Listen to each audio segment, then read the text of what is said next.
teman-teman, jumpa lagi dengan saya di Samsir Yusuf Channel.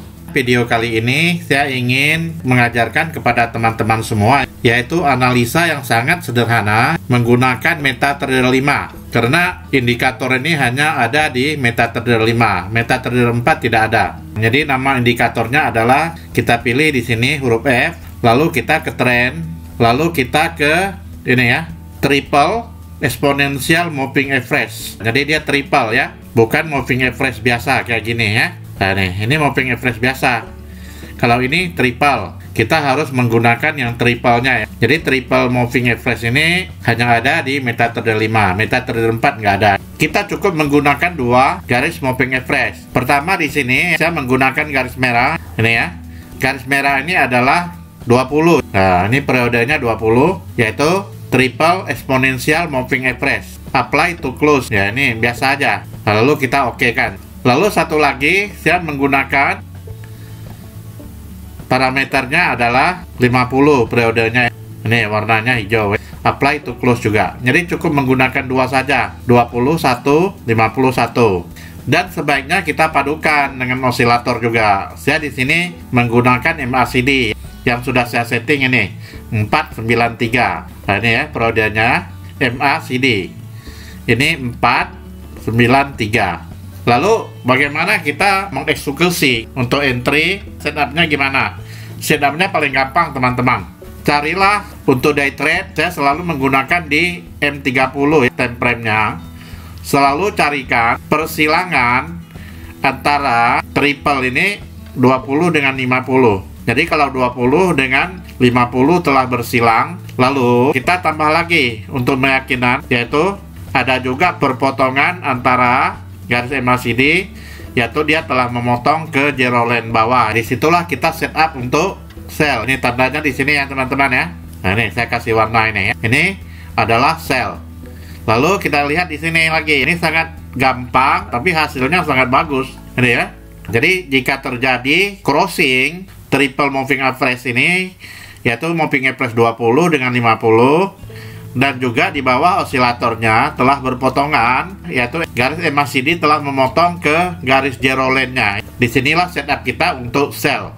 Lalu keluarnya di mana teman-teman exitnya? Sama, jika sini berpotongan, nanti exitnya kita keluarnya juga dia sudah memotong, yaitu garis 20 telah memotong 50. Disitulah kita exit. Itu untuk maksimal ya teman-teman ya. Kalau kita lihat dari sini, anggap aja candle ini kita mulai sell ya. Ya lumayan. Sekarang kan belum berpotongan ini. Sampai di sini aja itu ada 180 pip. Ini 180 pip lumayan besar. Jadi untuk exit kita boleh mengambil alternatif. Pertama, jika target kita sudah cukup, kita boleh exit. Kedua, kita juga melihat level-levelnya pivot. Ya di sini ya. Lihat ya. Di sini level pivot sudah sampai support 2. Nah, mungkin habis ini akan menuju ke support 3 ya. Kalau support 3-nya kita lihat berapa nih. Ini support 3-nya. Tapi di sini kalau kita lihat sudah mulai melandai ya, trennya nggak begitu curam lagi. Di sini sudah mulai melandai. Karena sudah masuk area support 3 juga. Jadi untuk exit kita selalu berpegang kepada prinsip pertama, target sudah tercapai. Kedua, carilah di situ daerah-daerah support kalau kita sell. Tentu kalau kita buy kebalikan, carilah daerah-daerah resisten. Ketiga, kalau mau tunggu dia crossing balik antara 20 mengcross 50 lagi. Disitulah kita exit. Mungkin dengan cara begitu cuan kita lebih banyak ya teman-teman. Jadi market itu kalau kita trading teman-teman mesti menggunakan suatu indikator, jangan tebak-tebakan. Kalau tebak-tebakan itu sama kita trading itu berjudi. Tapi kalau kita menggunakan indikator begini, kita hanya percaya di indikator. Kalau indikator ini sudah begini ya kita harus lakukan apa, itu harus kita yakini. Jika teman-teman disiplin dan konsisten kepada diri sendiri, komitmen kepada diri sendiri, kalau kita loss pun kita tidak akan loss sampai MC gitu.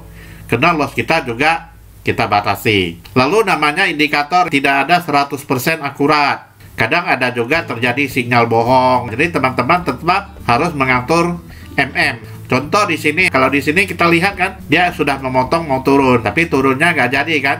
Nah, ini kan juga sudah berpotong antara merah dengan motong ini, tapi dia nggak jadi. Oke, nggak apa-apa. Kalau dia nggak jadi turun, dia naik lagi, ya kita cut loss di tempat kita entry tadi. Ruginya juga nggak banyak kok, hanya mungkin 20 pip gitu ya. Ya cut loss aja. Jadi kalau trading itu harus ada tega cut loss ya teman-teman. Kalau kayak gini kan, ini ada turun juga, tapi kan nggak banyak gitu ya, paling 40 pip. Lihat teman-teman di sini, teman-teman bisa backtest sendiri bahwa indikator triple ini lumayan bagus ya di sini. Waktu perpotongan juga nggak bohong kan, naik gitu. Nah di sini juga kan ada sedikit landai ya, turun dia memang benar, tapi pipnya nggak banyak. Itulah namanya market teman-teman. Bagaimana kalau kondisinya begini? Ada candle dadakan ini, satu candle panjang, lalu di sini tolak lagi. Ini namanya ada big guy, bandar yang masuk. Jadi dadakan dihajar begini, tapi sang buyer juga tidak tinggal diam. Karena ini trennya kan secara keseluruhannya ini kan masih naik. Nah, lalu dari pihak buy juga mendorong dia naik ke atas lagi. Akhirnya nih kalau kita bilang nih kan seimbang nih supply demand-nya di sini. Nah, begitu teman-teman. Kalau untuk buy-nya kita tunggu di sini ya. Lalu selalu padukan dengan osilator, jangan pakai indikator tunggal. Kalau kita sudah kombinasikan indikator dengan osilator, masih salah juga, mau dibilang apa.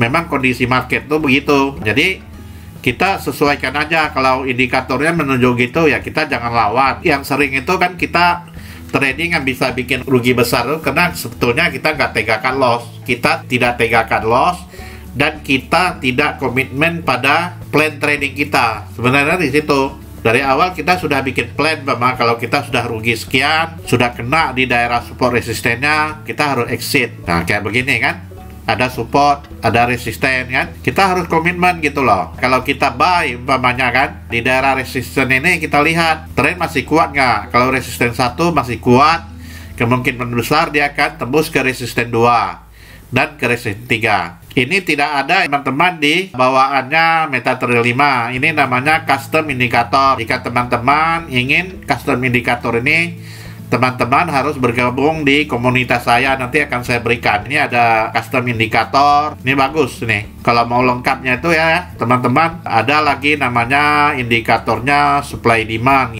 Nah ini namanya indikator supply demand. Ini yang lengkapnya ya teman-teman ya. Mungkin cukup di sini saja buat video kali ini.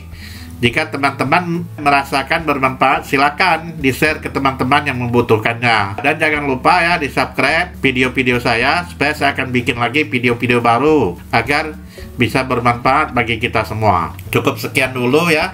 Semoga teman-teman dalam keadaan sehat walafiat selalu dan selalu diberkati oleh Tuhan Yang Maha Kuasa. Sampai jumpa lagi di video saya berikutnya.